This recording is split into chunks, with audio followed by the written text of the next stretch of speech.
Hey, welcome to the UPI Workgroup. It's interesting. Back in my Microsoft days, we would go to these conferences all the time.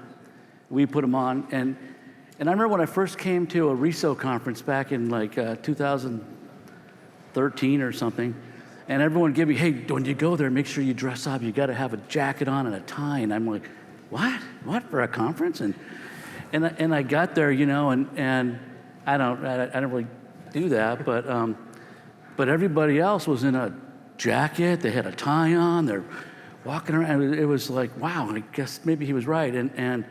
But it's like a tech conference, right? And back in those days, we had like a conference. It was all in Chicago, by the way.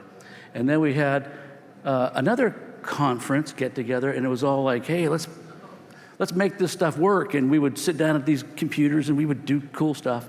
We'd actually do software at the meeting. It was freaking awesome. And slowly over time, it's interesting because now it's like I can see a progression. And now it's a little more like the Microsoft ones where people are just like, let's just get shit done. We don't have to worry about too much. And, people still dress up. They can do that. But now the rest of us can feel like, hey, it's cool. I can wear my Hawaiian shirts now. So You got to spin for them. you got a what? You got to spin, show them the back of the shirt. Anyway, let's move on. So I'm Mark Bessett. I've been the UPI chair since pretty much about then, maybe about 8 years ago or so. It's been a great topic to digest and to work on. I remember when I first got in the group, it was called the PUID group, the PUID, the Property Unique ID. So the first thing we did was change the name, say, hey, look, this name sounds kind of crappy. Let's go with a better name. One that you can't, everyone know the three-letter acronym, the TLAs, right? TLAs, everybody says the letters. They don't try to sound out the word like NASA, right? So PUID was out, UPI was in. Yeah, go ahead. Oh, you're right. And I'm Matt Casey, President and CEO of CRS Data. I'm the one in the jacket. Really no need to spin, but I will. So that was Mark's unscripted introduction, so I wasn't really prepared to counter it. Not to spoiler alert, but there is a slide at the end that has a picture of Mark and I where I think I had the identical outfit on, so this must be my conference attire. But on a more important note, like I said, I'm with CRS Data, have been for many years. I've also been involved with RESO for many years, so just excited to get into the content. Okay, this is the obligatory slide that we'll read. We read one of these probably is good for all of them, right? But RESO strives to increase competition in the marketplace and will not be a forum for anti-competitive conduct. The RESO antitrust policy governs the activities of RESO and its members, including this meeting. A link to the policy was emailed to you in the meeting agenda. Please consult RESO's counsel if you have any questions about this policy. RESO's counsel is not cheap, so just make sure you get the question good first. So this is what we're going to talk about today. You want to? Yeah, go ahead. So we're going to do just a quick overview of what the UPI is all about still. We're going to talk about where we are today, which is super exciting. We're going to talk about some of the new adoptions, equally exciting, what the current objectives are, and where UPI meets AI, everyone's favorite subject. So UPI for noobs. Who here has never heard of the UPI? Raise your hands because I know you're out there. Okay, because what happens is people don't raise their hands and so we skip it. And then later on they say, what's the UPI? They're talking to me outside. So we're going to talk about what the UPI is and what we have built it to be starting from 8 years ago. So it's just a refresher. The UPI is meant to be universal, obviously. It identifies real property. That's what everybody's interested in real estate. We're buying, selling, renting real property. It could be in any number of things. It could be a single-family home, right? It could be an apartment. It could be a boat slip. It could be an aircraft tie-down. It can actually be a lot more things than I think a lot of people realize. I'll talk about some of those things a little bit later. But you can see here, a grove of trees. A grove of trees is actually a huge thing. In Europe, they came to me and said, so can your UPI be used for my trees? And I'm like, yeah, but why would you want to do that? Well, because we sell these energy credits, and actually that tree has value to me, and I can advertise those energy credits. It's incredible how the broadness of what you can do with it. It's meant to be non-proprietary. This was a big sticking point way back when we started. Everybody came to us and said, hey, what about my ID? No one's saying you can't have an ID. Have your ID. Your ideas are great. Your IDs are good. We're looking for one that's non-proprietary so RESO can get behind it and say, here's how you can do one universally. I've just talked about one of the best ways that this can be used internationally, and it's extensible to other industries. There's people that want to use the UPI to document an air conditioner, also in the power sector, but they want to know an air conditioner. When was it built? How efficient is it? Things like that. It's nuts. Here's the anatomy of a UPI. You can see there's 3 basic components that we've sort of identified over the years. We have a parcel component, because one thing that's important for the UPI is to be able to say with a legal stance, what is this piece of property? Where is it based, right? I need to know the first point, that root piece. The second piece is, okay, what's the property on this of interest? Is this, so we just talked about ADUs, right? The accessory dwelling units. That's actually a different UPI than the house. The house itself is actually its own UPI. It's a residential piece on the parcel. So that's the part that talks about the more specific property piece of a parcel. And then we have the extensions, things like the tree, things like the air conditioner. There's other examples you can see here. Solar panels, right? Some people want to rent the energy that is developed on the solar panels on some other property. Those are things that we talked about. So listing has a special use for properties or UPI, and theirs is more naturally, substantially variable. If anyone in the MLSs are here, one thing that blows me away is there is really no listing parcel, right? There can be a parcel, and generally they have that, but it could be a property that's made up of 5 parcels. It could be half a parcel. It could be that they're going to subdivide this thing if someone buys it. There's just, it's unbelievably variable. So that's part of why we want to make the UPI work for all these situations. So this is where we're at right now. Super exciting news. The UPI 2.0 specification, that's approved. It's actually already in the data dictionary for 2.0. Usually we're after data dictionary, but this time they're after us, and so that's a cool thing. Market adoption is just heating up now. Ever since probably right after COVID, there was a lot of companies starting to jump on board. Black Knight jumped on board. They wanted to do a contract, so they said, hey, we'll put the UPI in there. Great. We have CoreLogix on board, of course, CRS. They've been doing it for years, folks. They've been doing it for a while. So people are moving that now to the 2.0 model, for example. And then the organizational consumers are also expanding. There's like, well, okay, I finally want to use this now. Or I'm doing something and I really see how I can use the UPI now. So it's one of those, hard to get kind of started, what comes first, chicken or the egg? So I think we're now on chickens, or maybe we're on eggs, I don't know, take that as you will. And there's a lot of international interest. We've had Canada, of course, interested a lot. But then in Europe, I still go talk on these other calls that have to do with the European area and how they want to use the UPI to do properties there. So it's super, super exciting stuff. So. All right, so I want to talk a little bit about adoption. I think from a standards perspective, adoption is always critical. If you don't have the adoption of your standards, you really haven't gained anything. I think that's true universally. What makes UPI, a couple things that make UPI a bit different than other RESO standards. The first one, of course, obviously, is you're dealing with property information as opposed to listing information. RESO obviously has a high degree of interest in listing standardization and to a certain extent, a better ability to control that. Whereas a big challenge with UPI is you're dealing with all these different sources of information. And so that's been part of what Mark and I, with the help from the whole team, has been over the years, is trying to get people, especially data providers, to recognize the benefits of this. And so I think UPI more than others, even if you've got one group using it, you really haven't gained much. The real benefit comes in that universality.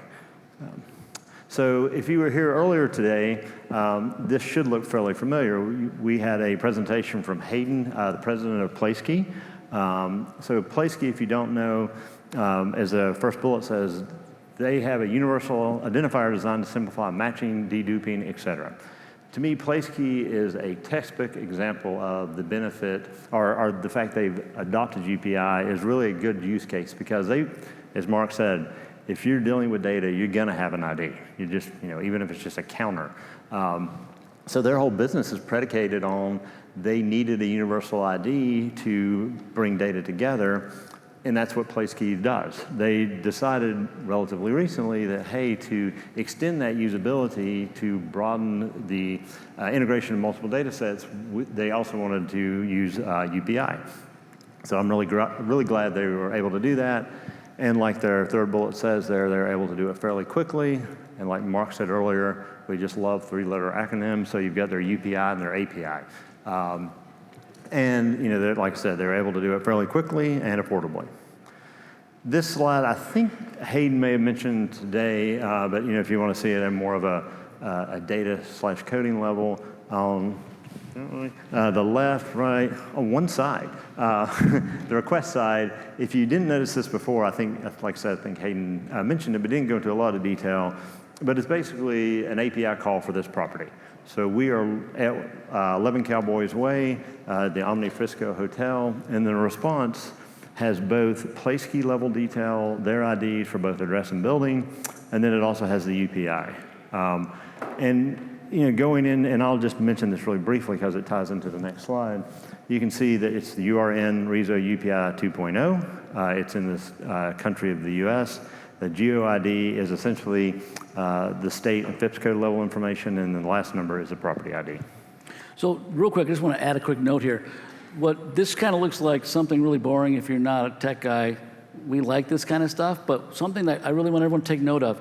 So I'm a consumer, let's say, of PlaceKey, and I'm a customer, and I'm working with their data, and I make this request, and I get this information back.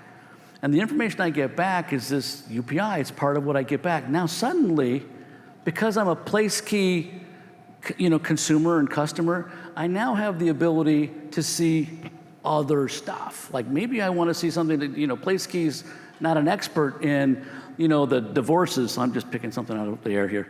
But something that's not in their suite of information. And that becomes something that they can now expose their customers to if those, those contracts and, licensing information has to still be in place. We're not saying that just because we invented Uber, you don't have to pay for a car. But the point is that those connections are now made. Just because they're using the UPI, they put their entire PlaceKey ecosystem into this larger ecosystem, and they do it with this, just right here, with this request and this response. It's awesome. It's awesome! Okay, I'm sorry. That's why he wears that shirt and I wear this one. All right, next in terms of adoption, so CoreLogic has a national set of data, has had for many years, so we really appreciate their willingness to help both with the certification, and then they've also implemented that across their data set. That's available through Trestle. I'm sure if you want to learn more, there's plenty of folks at CoreLogic that can tell you how they did it and how it can benefit you. It's odd for me to give a shameless plug to CoreLogic, but there it is. Yeah. And I know it's hard to see the word Trestle there. I said, Al, make it bigger, and I don't know. Hopefully you can see it. It's hard. But all kidding aside, CoreLogic was very beneficial in this process, bringing that national footprint, so we really appreciate that. And they did it pretty quick, right? I mean, it wasn't really an immense amount of work. You didn't have to rebuild or redesign Trestle to make it happen, right? Yeah.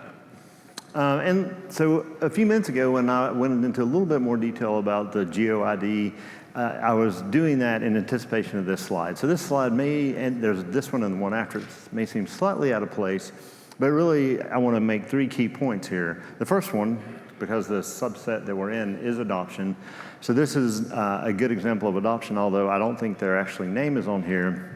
But this is Impact, which does property assessment in Canada. They're Toronto-based, so they're very big experts on Canadian data. So that's one. They've done adoption. Two, the fact that they're in Ontario in and of itself is evidence that this works internationally. And then three, just from how the standard translates, and that's really what Anthony, who's with Impact and provided the slides, trying to get at here.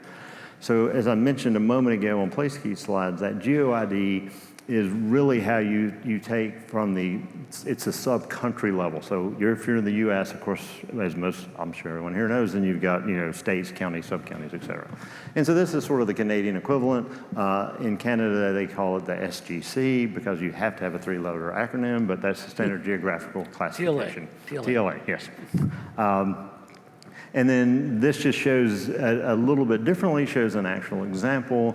So this is an area outside of Toronto.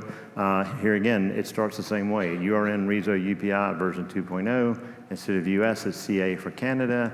And then that 3519038 is the standard geographic classification. Basically, their equivalent of the GeoID. And then the last part is the parcel number. So like I said, that's just a good example of both adoption and how it works internationally. And this next slide, as the title says, the growing ecosystem. So there are other folks that are using it, but these are ones that Mark and I know personally, both from a data provider standpoint. You obviously got CRS represented, CoreLogic, ICE, PlaceKey, all on the provider side. I know personally we've worked with Resides, which is a South Carolina-based MLS that's doing some cool things. We provide them a UPI as part of an API service. We're working with MLS Listings to do some neat things that use UPI. I don't know, Mark, if you want to speak to any of the other ones, or? Well, I've worked with a lot of these guys personally, but then there's other people. So I just want to make sure everyone understands that not everyone on here is a provider of UPI. So some are providers of UPIs, and some are consumers, or maybe they use it internally, and some people are just working towards making it happen as we speak. I know you guys saw Dan up here earlier, Broker Public Portal, they use the UPI, so woohoo. So they're on board as well. There's, I'm sure, a lot of people that we can make this happen, even a bigger slide. So I don't mean to exclude anybody, but I just didn't know everybody off the top of my head. Right. Well, and as I mentioned earlier, the benefit of this standard, perhaps even more so than others, is it sort of feeds on itself. The more people you get using it, the more benefit there is, because like Mark said on that PlaceKey example, if data company A has that ID and data company B has that ID, the integration of the data is just so much easier. So I'll turn it over to Mark for what's next. Well, actually, I'll take the first one. You do the short term. All right, so I'll do short term because I'm a short term guy. So the Assessor Implementation Guide, we should just call that the AIG, I guess. Right.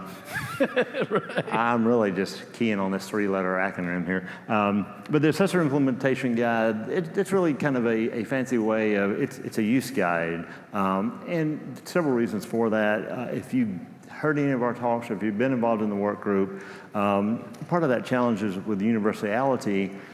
It's really magnified because at the data level, we're ingesting data, and when I say we, I mean people that are acquiring and managing data from 3,000 plus counties.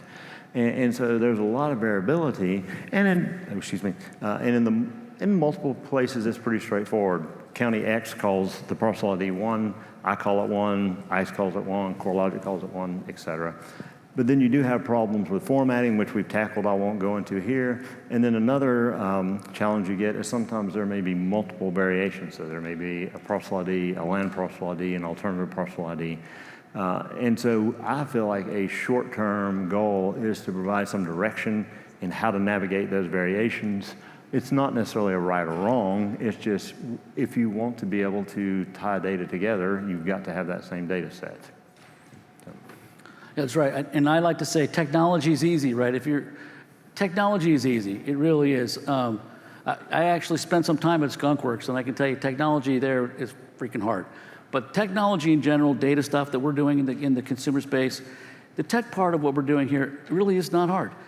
What's extremely difficult is to be able to have 3,000 people do something the same way. That is not easy. And anyone here that's doing the easy part understands that that's not the problem. It's making everything look the same. I got to coordinate with these guys, and you do that 1,000 times, and it's a difficult thing. It's very, very difficult. So that's why this AIG, I like that. They almost went under in the big crash, but AIG, we'll go with that. Maybe we shouldn't use that term. Maybe not. But That's important because if we're not picking the same value, think about it, I'm going to 3,000 places for a parcel ID. And a lot of those are going to say parcel ID, parcel number, account ID, record number. And you can pick any one of those probably, but which one should you pick is one question, number one. Number two, which one is everybody else picking? You got to tell everybody else what to pick, or are they just going to naturally not pick the same thing? And we know that that's a possibility that has reared its head already, where we've seen, oh, these guys are doing it exactly right, so are these guys. But they're not the same number. We need that piece.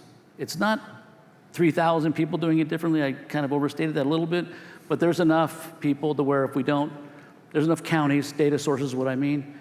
If we don't pick the same things, then the people that are implementing it are at a huge disadvantage. So that's one of those things that we were talking about that makes it hard.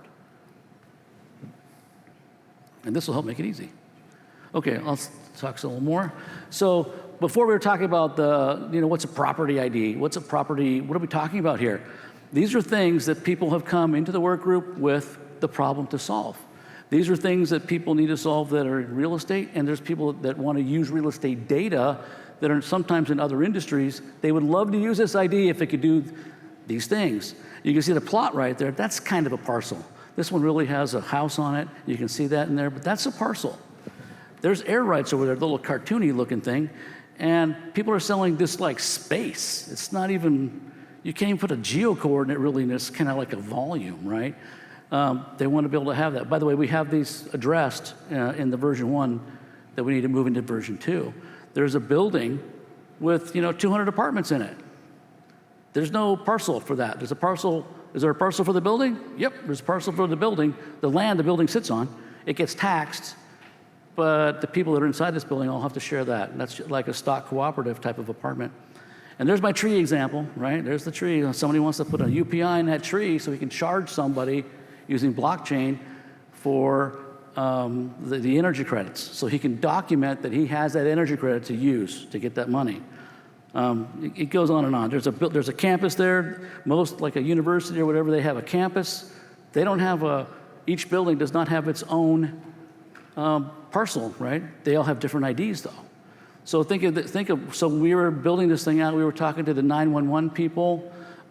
We talked to FEMA about things, places where they would really love to be able to use the UPI. And this is what's important. Boat slips. That's important to me. I have a boat, so I'd like to, know if I buy one, which they don't do that very often, but they do rent them. That's an ADU. So John was up here before doing his dance around ADUs. There's an ADU. We have to deal with that. So we want to re-engage the UPI registry effort. So what is this UPI registry? And we haven't talked about it in a while. And I just want to make sure everyone gets an idea. And this is kind of all an updated version. So in the UPI, what we do is we take all these different facts that we collect. CoreLogic's got facts, and ICE, Black Knight, they've got facts. CRS has got facts. PlaceKey's got facts, right? There's a lot of facts out there. And the UPI registry is kind of like a marketplace, right? I've got this UPI, okay, what can I get? You can get the stuff that's right here in this marketplace. It kind of goes in and out.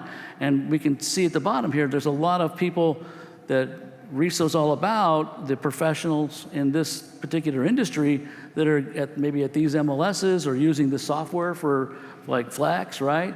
And they need to be able to have access into this ecosystem of data that's about UPIs. It also gives us an ability to do consensus, like, is this really a UPI? Or is this just like a string of numbers? It looks like one. That helps that sort of problem to solve. And you can see, I've got PlaceKey, I've got Zillow out here. They both are using UPI, and we can see that their customers automatically get the benefit just because they participate in this UPI ecosystem. One of the MLSs I worked at, we put that chart together right there. That was one of the projects that we put together for so we could have a front end of choice. And we did that back in 2018. We did front end of choice, and we powered a lot of it by UPI and the UPI type of data. So it's a very important thing to do. So I don't know if there's any questions on this particular slide. I'll take one or two, or we can just wait to the end, because that's a complicated kind of problem. Seeing none? Okay, the fun part. UPI meets AI. Can you guys see that? Okay, cool. So this is a chat GPT that I put together around UPI. And I get some pre-done prompts here to make my life easy. So what's the UPI for 49 School Street in Hartford, Vermont? Well, let's find out. See what it comes up with. Hopefully it does. It says right at the bottom, the ChatGPT can make mistakes. So if there's a mistake made, it's theirs, not mine. You're not seeing it yet? Yeah, we'll regenerate that response for sure. There we go. This is kind of cool. So it actually explains to you how the UPI is working. It's not just going to give you the answer. It's going to tell you how it's building the answer and then what it is. And even what this JSON output that I have it build out as well. So now you can see that I got the UPI for this thing with the address and the parcel number. So this doesn't have enough information. So like you go to a CRS data, or if you go to ICE or Black Knight or CoreLogic or whatever, they've already got the rich data part of it. So they already have things like the parcel. But just as an example, it built the whole thing based on knowing where the address is, knowing what the FIPS codes is, which I did not program into this. It's actually going and retrieving that out from the government, from the Census Bureau. So it knows which one to line it up with, and it builds it. So, cool. Awesome, right? Awesome. That's a term that we were always told to stop using when I worked at Microsoft. Pardon me? Did it find the parcel ID, or did you pass the I passed it the parcel number here. Yes, I just said I took a quick shortcut there for the purposes of a demo, because it doesn't know if I give it an address what the parcel number is. That's why you need those data providers. They're the guys helping you with that piece of it. But if you knew the address and you knew the parcel, which is two things that people put into a listing, right? They're supposed to. You got the UPI. That's all I'm saying. That's all I'm going to comment on. I'll just do one more, so you know it wasn't a trick up my sleeve. Let's see. Tell me the UPI for 123 Main Street. We'll say Frisco. Oh, shoot.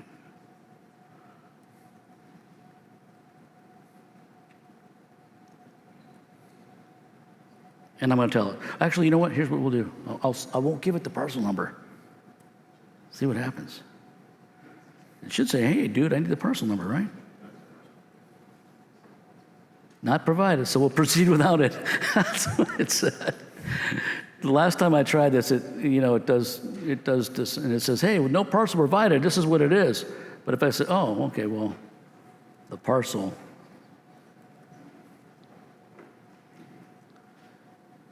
is 123-090-88. And it says, oh, okay, well, thanks. Now that we have the parcel number, we can proceed with the full UPI.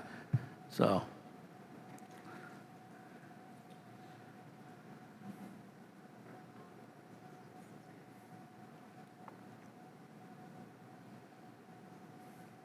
There we go.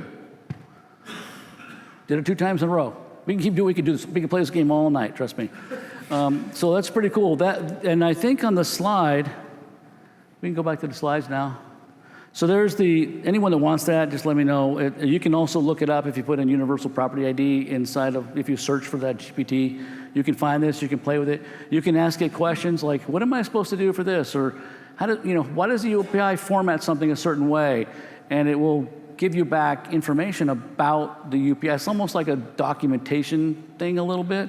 Again, sometimes it could be wrong, but it should be pretty close to the right thing. So for demonstrations, you can use that yourself.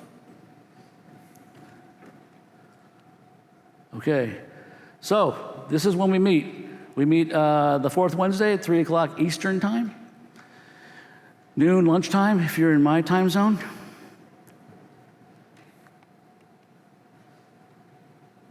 That's the jacket he was talking about. By the way, sport jackets are okay even at a Microsoft convention. Okay, thank you. You're good.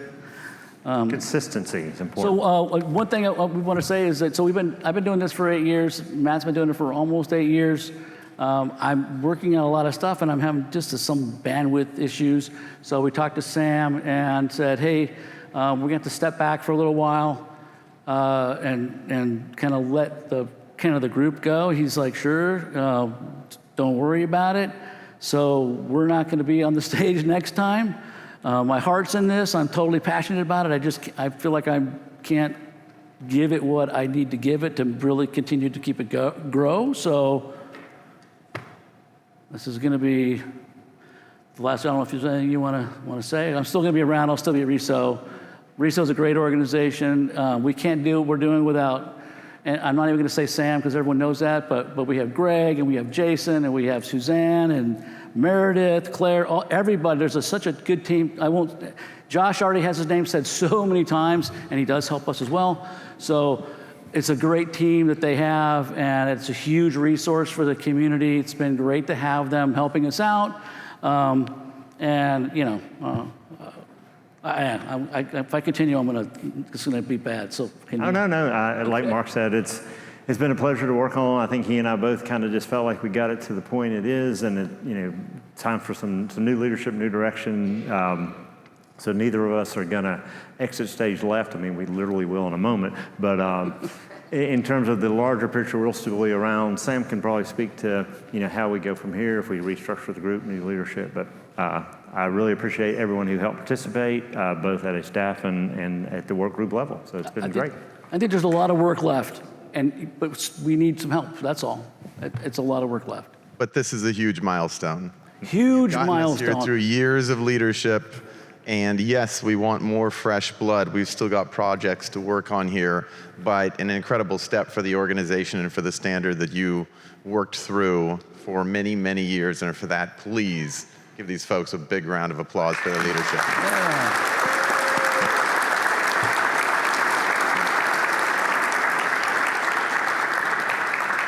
And we'll exit stage right. Yes. I left.